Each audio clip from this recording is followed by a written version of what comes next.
Wouldn't it be amazing if your smartphone could last more than one day without having to recharge? I'm Jessica Dalcourt for CNET here at Layton Energy in Fremont, California, where that is not just a beautiful dream, it is the future. I'm here with Mark Jusko, who is the Vice President of Research and Development, and they're working on a chemical composition that goes into batteries and helps them last longer. How does this exactly work?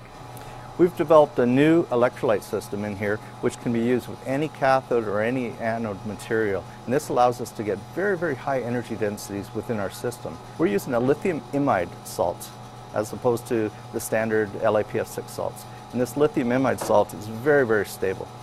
So basically it cuts down on the creation of hydrofluoric acid, and that's what helps the battery last longer. That's correct. Yeah.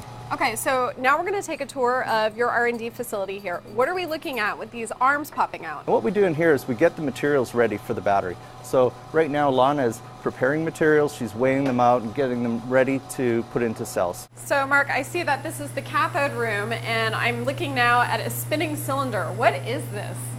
This is the active material. So the cathode active material, that's the positive. And what we do first is we take the active material powder, we mix it with a binder, and put it into a solution. What's it called?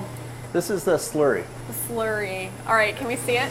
Looks like some black goo in here, pretty much. That's correct. And we're going to see what this goes on next, and That's exactly correct. how this helps produce batteries. The next step is the current collector, where the slurry is coated and dried in a long oven. We want to put as much active material into the cell to make the battery run longer. So to do that, we move over to this calendaring machine, where we compress the electrodes. The sheets are then cut into strips and then tabbed. And that's going to carry the electrons to the outside of the battery. Now the battery enters the winding room, where the anode and cathode are shaped into cylindrical or pouch cells. So this is one of our electrolyte filling stations. It's where we put our own proprietary lithium imide electrolyte into the cells.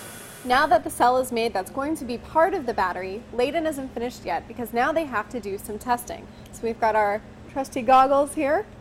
And what's going on? This is an impact test. We take a 20-pound weight, we drop it 2 feet directly onto the cell, and it's meant to simulate an internal short circuit. We're showing that these cells are safe to transport on aircraft and also to get UL recognition. And the tests aren't over yet. So what we're going to do is we're going to fire a nail right through the cell and make sure that there's no fire, no smoke, no explosion.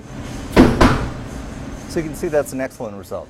Battery performance is the last thing they'll test as part of their research. Now, while you won't be seeing Layton batteries in today's smartphones and tablets, they are on track to start cropping up sometime in 2013. For CNET, I'm Jessica Dalcourt.